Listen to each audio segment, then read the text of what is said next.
I want to be to the point where I can be the only one on the poster, and you're only coming to see me. That's so be it. But the point is I do add revenue, I do add value, and I do want to see myself on more posters. I do want to see myself on every poster.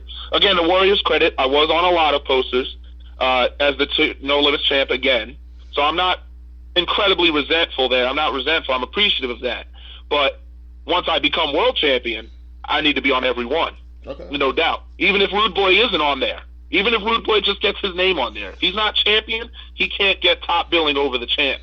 Especially the man that beat him. How's that? All right. Makes sense. We had one more question from Pete in Long Island. He wants to know, how many scarves do you own? I could reveal that. But no, the number wouldn't do it justice. Because it's not just about the number, it's about how different they look. You know, so if I have, let's say, 15 black scarves, it's not the same thing. Right. If I have 16 scarves and one of them is, one of them is one of them is acrylic and another is silk, then we're talking. Let's just say that my scarves have their own closet. Legitimately, that is legitimate. My scarves and my suits as well. And so it's funny because people say that they've never seen me at a suit, even in like a business casual. I'm always in some sort of dress up attire. You never know who you're going to see at any given time. So, I'm not going to be walking around in my pajamas or walking around in jean shorts and in the tank top. That's not me. No, no skinny jeans. No, I do have skinny jeans. I'm the type, I wear the skinny jeans, I wear the skinny suit pants with the skinny tie. Oh, I'm telling you. I've had modeling offers. Let me tell you, people again want to throw the hatred at me. They want to complain at me, but I keep my hustle and I keep it low, and you see the results. You see me doing what I have to do. So. Okay, we got one more question. We got a Joe from Brick, New Jersey. Wants to know what J.C. Penney's he buys his suits at. Yeah, that's real funny. That's the comedy. These people, they get a privilege to ask a question. You give this person, Pete from Brick, New Jersey. Joe from Brick. Joe from Brick. Joseph from Brick. Who has ever come out of Brick and been somebody? No, nobody comes out of Brick, New Jersey, making more than $25,000 a year. So, I mean, you got to put all four of them in a household for a combined 100, and then they got to cheat the taxes. Give me a break. They hate tax season. That's why they don't want to file their taxes, because they know that they're going to owe the government thousands of dollars. So they're just like, skip it. I'll deal with it in 20 years. That's what they're trying to do. They'll avoid them until the cops knock on the door, and then they blame people like me who actually make their money and work hard to make their money and pay their taxes. That's what it is. So, great. Joe, don't worry about J.C. Penney's. That's probably where he shops, and he's looking for one. You think he's making fun of me? He's actually asking how to be me. Darius, what aisle do you get your scarves? Aisle 3. Go take a walk. Give me a break. Joe, what a wasted opportunity, Joe. He could have asked me who my favorite opponent was. He could have asked me championship history. He could have asked me all these questions, what I have coming up, and he wasted on a J.C. Penney reference. What a shame. Okay, changing tunes. This is going to be a little bit more controversial, but of course, you usually don't shy away from that. Usually. You used to wrestle for Superstars of Wrestling Live. What exactly happened there? That is hilarious. You know what's funny? Oh, man. You know what? I'm going to be honest with you. They have me blocked on Twitter. Oh, I have this thing where I feel the only people that block me are people that I don't know I have issues with. I don't block people. I just don't care. If you want to view my page, view my page. Even if you hate me, you're giving me a view. I really don't care about that stuff. Mm-hmm. If you annoy me, I just don't follow you. I think the blocking is a little bit childish, but so be it.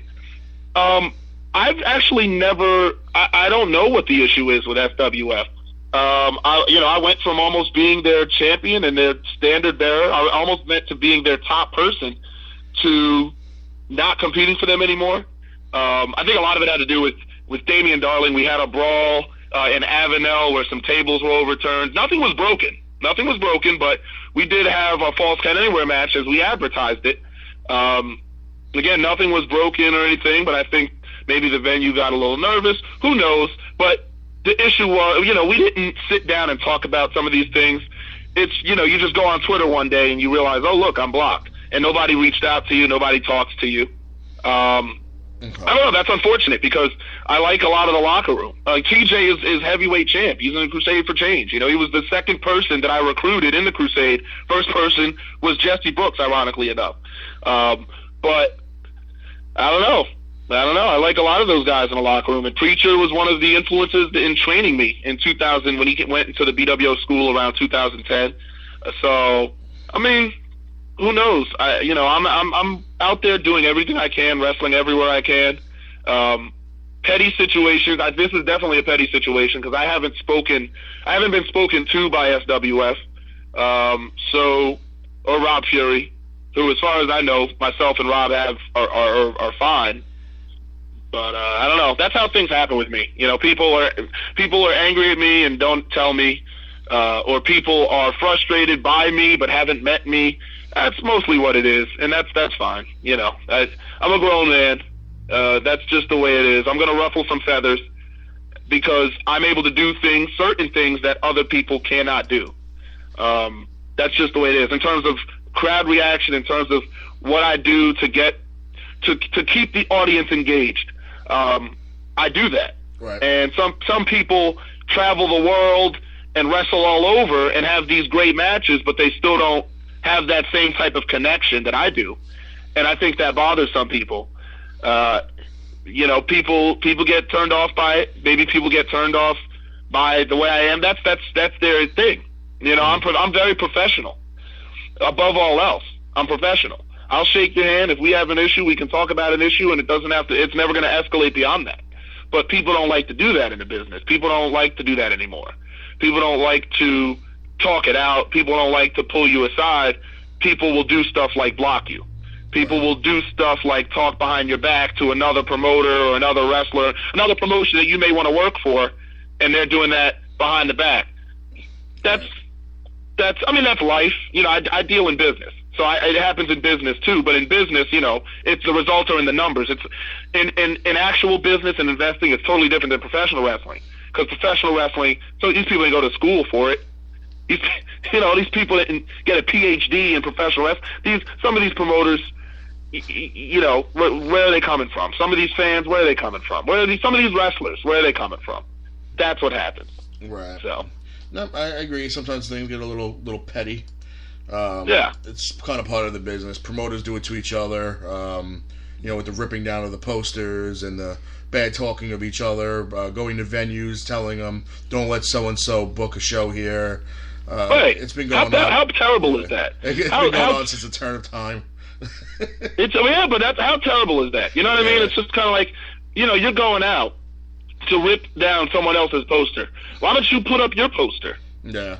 Why don't you put up your poster next to theirs and see who gets more people? Why don't you work with that promotion to do a synchronized show where you have some of your guys? Listen, it's not always going to work out that way. I understand life isn't perfect, but some promoters take the wrestling out of wrestling.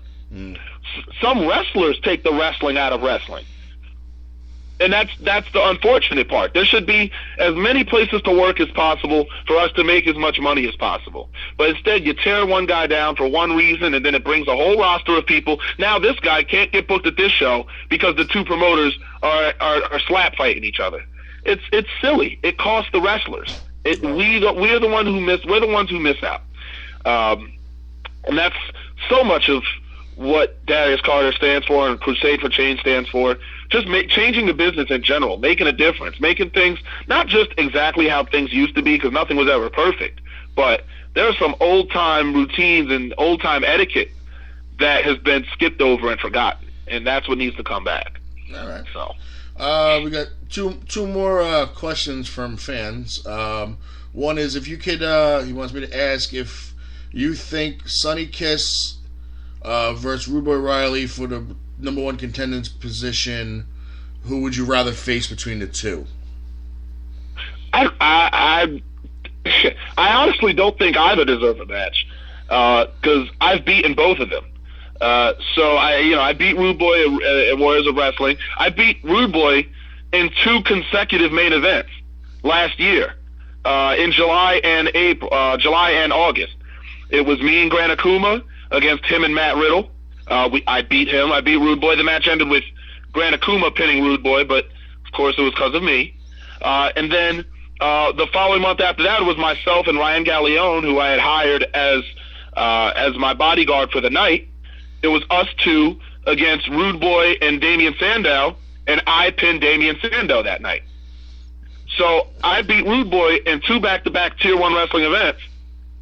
Sonny, I beat to win the final fray. And when I won the final fray, I became number one contender for the title. So I actually beat Sonny to become number one contender and then beat Sonny to win the belt. Right. So the way I look at it, I've unanimously beaten both of them.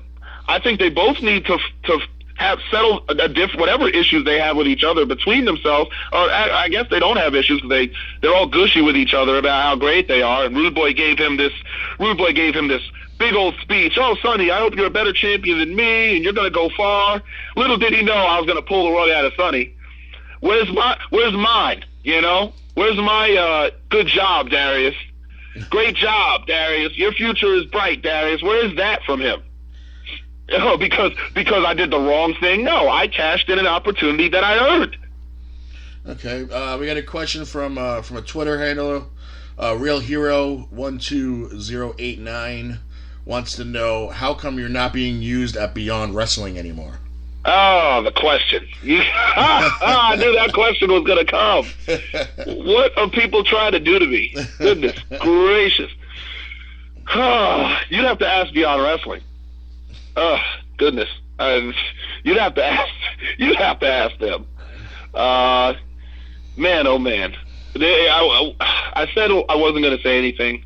We had an agreement that nothing was going to be said between us, from Beyond Wrestling about me and from me about Beyond Wrestling. That of course no one knows about because I'm very private with business and stuff. But that's what we talked about. So I'm not going to say anything about it. All I would know is that if you want an answer to that question, you will have to reach out to Beyond Wrestling and Drew Cardero. People have been tweeting about it. I know he notices. You know, people have been saying, what's going on with the Crusade for Change? When are they coming back? They're 12-0. Where's Darius Carter? I think he brought something different to the product. I like seeing Darius Carter there. I don't know. All I'll tell you is just look at Beyond. Beyond is so different now, man, than what it was.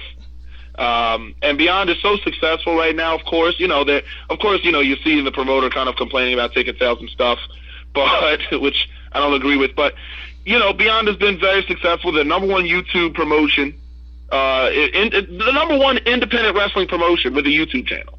That's incredible. Mm-hmm. Evolve, CZW, they're all on the internet, and Beyond Wrestling does it better than anyone. And of course I appreciate that. But Beyond has just changed. Beyond's just not the same. Just look, man. And this is where I'll leave it at with them. Okay. Just who's the last? When you look at Beyond Wrestling card now, where are the guys that help build the place?